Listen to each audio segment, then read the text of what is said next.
Welcome back to the Old Photo Vault channel. The figure beyond the banister. Unknown estate. Late 1930s. At first glance, the photograph appears unfinished, as if the camera shifted at the wrong moment. The banister leans into the frame, the columns blur, and the background dissolves into a soft, watery gray. Nothing demands attention right away, but then the shape appears. Just beyond the railing, standing upright where no one should be, is a narrow figure, dark, vertical, and oddly composed. It does not blur like the rest of the image. It holds its shape. Its head seems slightly bowed, as if listening rather than watching. The original owner of the house reportedly lost a daughter to illness in the winter of 1912. She was said to wait on the upper landing each evening, convinced her father would return before nightfall. Servants claimed they heard footsteps long after the halls were empty. The photographer never mentioned seeing anyone there, yet the figure stands exactly where a person would pause before turning back, leaving the unsettling question of whether the blur belongs to motion or memory refusing to fade. The Man Who Wasn't Alone. Père Lachaise Cemetery, Paris. Autumn 1978. My name is Daniel Moreau, and I remember this photograph because I didn't take it for the beauty of the cemetery. I took it because my brother Luke had died 3 months earlier, and this was the only place where my thoughts felt quiet. I asked a passerby to take my picture beside the grave. I stood still, hands in my pockets, trying not to think about how recently Luke had stood beside me in the same coat. The camera clicked once. Nothing felt strange. No wind, no sound. It wasn't until the photo was developed that I noticed the shape behind me. Between the tombs, slightly darker than the stone, there is a figure. Tall, close, almost leaning toward my shoulder. It wears no clear face, only a suggestion of one, blurred like breath on glass. The stranger who took the photo swore no one walked past us. Luke used to joke that he'd never really leave me alone. Looking at this image now, I'm no longer sure it was a joke. The figure in the corridor. Municipal housing block. Winter 1984. The photograph was taken by a man who believed the hallway was empty. He stood at one end of the corridor, testing his camera after a power flicker, aiming straight ahead to capture how darkness settled in the long, narrow space. Doors were closed. The air was still. Nothing moved. When the film was developed, a small figure appeared near the far end of the hall. It looked like a child, barefoot, wearing something pale, its outline faint but unmistakably human. The figure stood beside a low cabinet, slightly turned, as if it had been interrupted while walking. No one remembered seeing a child in the building that night. Later, an elderly tenant mentioned a boy who once lived there, who used to wander the corridors when he couldn't sleep. He died quietly, years before the photograph was taken. The hallway is still there, and residents say the lights at the end sometimes turn on by themselves, just long enough for someone to be standing there. The face behind the glass. Private apartment, late night, 2009. I took this photo because I couldn't sleep. The bathroom light was on, the rest of the apartment dark, and the mirror felt unusually deep. Like it didn't end where it should. I stood a few steps back and raised the camera, mostly to distract myself from the quiet. I remember checking the reflection before pressing the shutter. I saw only myself, blurred by steam, the sink, the bottles lined neatly on the right. Nothing else. The photo said otherwise. When I looked at it later, there was a face behind mine in the mirror. Pale, older, not close enough to touch me, but close enough to be standing where the wall should have been. The eyes were open, calm, almost patient. It wasn't looking at the camera. It was looking at me. I searched the apartment that night. Every room, every corner. I later learned the previous tenant died alone there, in the bathroom, after a fall. The mirror was replaced, but the wall behind it never was. Now, sometimes when I wash my hands, I avoid looking too long, because the reflection feels like it's waiting for me to notice it again. The figure beneath the arch. Old Riverside Warehouse, autumn 1992. When Thomas Hale first examined the photograph, he assumed the blur was fog rising from the river. The warehouse had been abandoned for decades, its stone walls damp, its wooden beams dark with rot. Nothing about the place suggested movement anymore. But the shape beneath the archway did not behave like mist. It stood upright, narrow, pale, and faintly human. Its lower half dissolving into the ground, as if it had never learned how to leave. The figure was positioned exactly where workers once waited for the night shift bell, back when the warehouse processed grain along the river. Thomas later uncovered a record of an accident in 1911. A dock laborer named Elias Crow fell through a weakened floor during a storm and was never recovered. The river kept him. The photograph was taken at dusk, when the water was high. Thomas noticed something else only later. The figure was facing inward, toward the building, as if it was still waiting to be let back inside. The shape, near the curtains. Suburban living room. Late afternoon, 2006. I took this photo without thinking there was anything to see. The room was quiet, lit by thin stripes of sunlight slipping through the blinds. Dust hung in the air, visible only because the light caught it just right. I raised the camera to test the exposure, aimed loosely toward the wall and the old chair beneath the window. I didn't notice the shape then. Later, when I looked at the image, something pale stood beside the curtains. It wasn't smoke, though it looked soft around the edges. It rose upward, narrow at the base, wider near where a head should have been. Too tall to be a trick of light, too still to be drifting dust. My grandmother used to sit in that chair every afternoon, waiting for the day to cool. She died in that room the year before. What unsettles me most isn't the shape itself. It's that it's facing the chair, as if it was waiting to sit down again. The woman who would not blink. State Psychiatric Hospital. Spring, 1954. They called her Margaret Elwood in the intake ledger, though no one remembered who had brought her in. The photograph shows her seated upright on a hospital bed. Attendants on either side, their faces turned away, as if trained not to look too closely. Margaret's eyes are open, too open, fixed on something above the camera's frame. She's not resisting. She's not afraid. Her expression is calm, almost expectant. Doctors noted that Margaret stopped blinking days before the photograph was taken.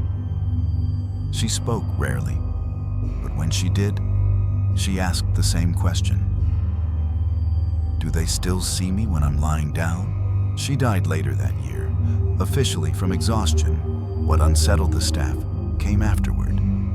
Night nurses reported a woman sitting upright in empty beds, eyes open, staring toward the ceiling lights. No sheets disturbed, no footsteps heard. The photograph remained in the records, and some said that even on paper, Margaret never quite learned how to close her eyes. The presence in the doorway. Student apartment, summer 2008. At first, Anna Keller believed the photograph was simply poorly timed. She had been sitting on the bed, talking with her friend, the small room cluttered with clothes and travel bags.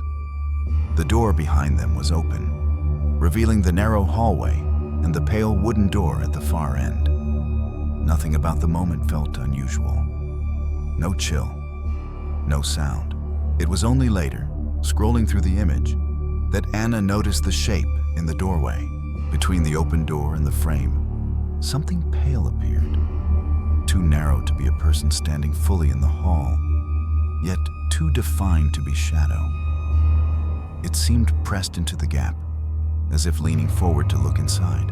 There was the suggestion of a face, stretched by the angle, watching rather than entering. Anna remembered that the apartment had once been a hospital annex, converted decades earlier. An elderly neighbor later mentioned that patients used to wait in corridors, half hidden in doorways, listening for their names to be called. What unsettled Anna most was the scale. Whatever stood there did not seem to belong fully to the room or the hallway. It lingered exactly in between, as if unsure which side it was allowed to enter. The one watching from the upper window. Old stone ruins. Late 1970s. At the center of the photograph stands Michael Turner, holding the hands of his two children during what was meant to be a simple family outing. The ruins behind them were part of an old stone structure. Walls broken, roof long gone, open to the sky. Tourists passed through every day. Nothing about the place felt dangerous. The children remembered the moment clearly. Their father had told them to stand still. Someone lifted a camera. That was all. No one noticed the window above them. Years later, when the photo was examined closely, a figure could be seen in the upper opening of the stone wall. Pale, human-shaped, its face pressed close to the darkness inside the ruin, watching the family below. It was not reflected light. It did not match the stone, and no one had been standing there. Local records later revealed that the structure had once been used as a holding site during wartime evacuations. People waited inside, watching families leave through the courtyard, never knowing if they would follow. The figure in the window does not reach out. It only watches, as if still waiting for its turn to leave. The postmaster who never closed the door. Notch, Missouri. Circa 1915. The photograph was taken on an ordinary afternoon, meant to document the tiny post office of Notch, Missouri. A place so small it operated only a few hours a day. Two women stand outside, mid-conversation, unaware of the camera capturing more than they expected. Inside the doorway, however, stands a figure no one remembered seeing. He appears pale, almost unfinished, dressed in what resembles a long nightshirt or undershirt. His posture is straight, his hands lowered, his gaze fixed outward. He's not blurred like a passerby. He's not posed like the others. He looks as though he belongs to a different moment entirely. Local records list Eli Carter, the town's first postmaster, who died suddenly inside the building years earlier after collapsing at his desk. Neighbors said he was devoted to the job, often opening the office even when ill, refusing to leave mail unattended. The post office later closed, the town faded, and the building fell quiet. But in this photograph, the door is still open, and Eli Carter appears to be standing exactly where he always did, waiting for the next letter to arrive. The Woman Between the Graves. Hillside Cemetery. Late night, 2003. I didn't plan to stay long that night. I was only passing the cemetery, stopped by curiosity more than anything else. Fog had settled low, blurring the headstones until they looked like half-remembered names. I took one photograph without thinking. That's when I saw her. She stood between the graves, pale and upright, wearing something that fell straight to her feet. She wasn't transparent the way fog is. She had weight, shape. She looked as if she had stepped forward and simply forgotten to keep moving. I remember lowering the camera and seeing nothing at all, just stones, trees, darkness.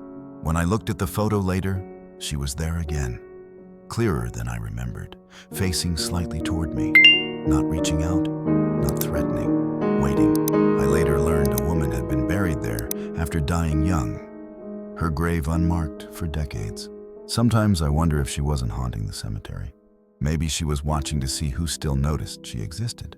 The One Who Didn't Belong. Family living room, winter 2007. At first, everyone thought it was just a joyful photo. 4 girls crowded together in the living room, laughing, waving at the camera, their faces flushed with excitement. It was taken during a small family gathering, the kind of moment meant to be ordinary and easily forgotten. No one noticed anything wrong that night. It was only years later, when the photo resurfaced on an old computer, that someone paused. There were 5 hands raised, 5 waves, but only 4 girls in the room. One hand appeared from behind the girl in front, slightly darker, the fingers longer, the wrist bending at an unnatural angle. The family insisted no one else was standing there. No cousin, no neighbor, no one leaning in from behind the camera. The house had once belonged to another family, one who lost a teenage daughter suddenly. Her room had been the living room now, renovated, repainted, but never fully changed. What unsettled them most wasn't the extra hand. It was how naturally it joined the wave, as if it had always been part of the group. The face above the stereo. Private living room. Late 1980s. When Arthur Bell looked back at the photograph years later, he noticed something he was certain had not been there that evening. The image shows him seated on the floor, half turned toward the camera, surrounded by the familiar clutter of his living room. The old television, stacked audio equipment, holiday cards resting on the shelf, the heater humming quietly to the right. It was an ordinary night, taken without ceremony, meant to capture nothing more than a moment at home. But above the stereo cabinet, pressed into the green patterned wall, a face emerges. It is faint, pale, and unnervingly clear once seen. Eyes wide open, expression neither angry nor kind. The face does not belong to any reflection in the room. It does not match the angle of light or glass. It seems to be inside the wall rather than upon it, as if the surface had briefly forgotten to stay solid. Arthur later remembered that the house had once belonged to an elderly couple. The woman had died in the living room after a sudden illness. Her husband stayed only a year longer, claiming he was never alone there. What unsettles Arthur most is not the face itself. It is that it appears to be looking directly at him, as if it had been watching long before the camera ever turned on. The figures between the trees. Old Orchard Path. Late autumn, 1968. When Edward Collins took the photograph, he believed the orchard was empty. The trees were bare, their branches twisting into one another above a narrow dirt path. Leaves lay flat against the ground, unmoving. Edward had stopped only to test a new roll of film, raising the camera without much thought and pressing the shutter once. He saw nothing unusual at the time. The figures appeared later. Between the trees, pale shapes stand where the path bends. One brighter, one darker, both vaguely human. They are not sharp enough to be mistaken for people, yet too deliberate to be dismissed as motion blur. One seems to lean forward. The other lingers just behind, as if reluctant to follow. Edward later learned the orchard once bordered a small rural hospital, closed decades earlier.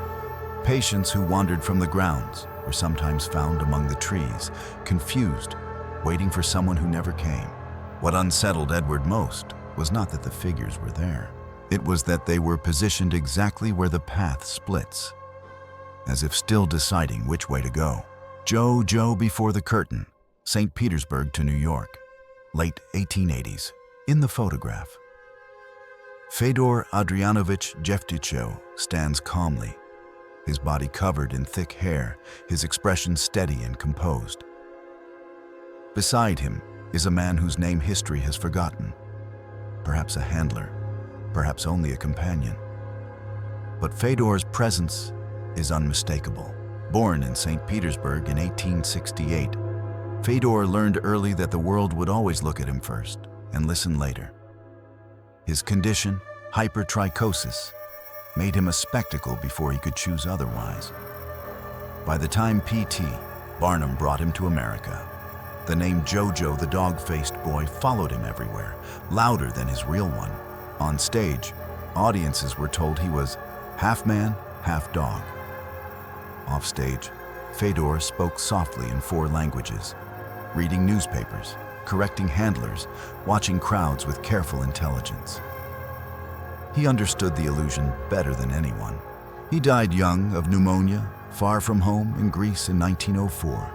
What lingers in this image is not a monster, but a man, standing still long enough for history to finally look back at him. The figure in the broken wall. Abandoned brick house, summer, 1979. The photograph was taken by Harold Whitman, who believed he was documenting nothing more than a forgotten structure at the edge of the woods. The brick walls stood roofless, windows hollowed out, trees slowly reclaiming what had been left behind. It was quiet enough to hear insects moving in the leaves. Harold did not notice the figure. Only later, when the photo was developed, did something appear inside the lowest window opening. A pale shape stood upright among the shadows, thin and softly blurred, as if it had not fully decided to be solid. It resembled a woman, draped in something long and light, her outline dissolving into the brickwork behind her. Local residents said the house had burned decades earlier. A young woman had died there, trapped when the upper floor collapsed. Afterward, no one rebuilt. The walls were left standing, as if the place itself refused to be finished. What unsettled Harold was not that the figure was visible. It was that she stood exactly where someone might pause, looking out, waiting for the world to return. The face in the wood. Small country church. Evening, 1996. I took this photograph because the church was empty and quiet in a way that felt almost careful. The wooden wall behind the pews was plain, polished smooth by years of hands brushing past it. The cross hung at the center, simple and unadorned. I remember thinking how ordinary it all looked. Peaceful, still. I didn't see the face. It wasn't until later, when I looked at the photo, that something emerged from the grain of the wood. Just to the left of the cross, a human face appeared, softly formed, as if it had been waiting inside the wall. The eyes were calm, the expression gentle, not carved, not painted, simply there. I went back the next day and stared at the wall for a long time. In person, it was only wood, lines, knots, nothing more. But in the photograph, the face remained. What unsettles me is not whether it was truly him.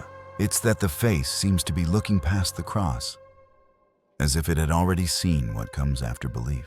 The fourth presence, suburban garden, summer, 1976. The photograph was meant to capture a simple afternoon. Elaine Parker, her sister Ruth, and a friend posed awkwardly on the lawn, half smiling, half impatient with the camera. The light was soft, the garden overgrown. The kind of place where nothing ever seemed to happen. No one noticed the figure behind them. When the photo was developed, a fourth presence appeared near the hedges, faint, pale, and slightly out of step with the others. It looked like a young woman, her face calm, her outline blurred just enough to suggest she hadn't fully arrived. She stood close, but not close enough to touch. Elaine later remembered the house once belonged to a family whose eldest daughter drowned in a nearby river years before they moved in.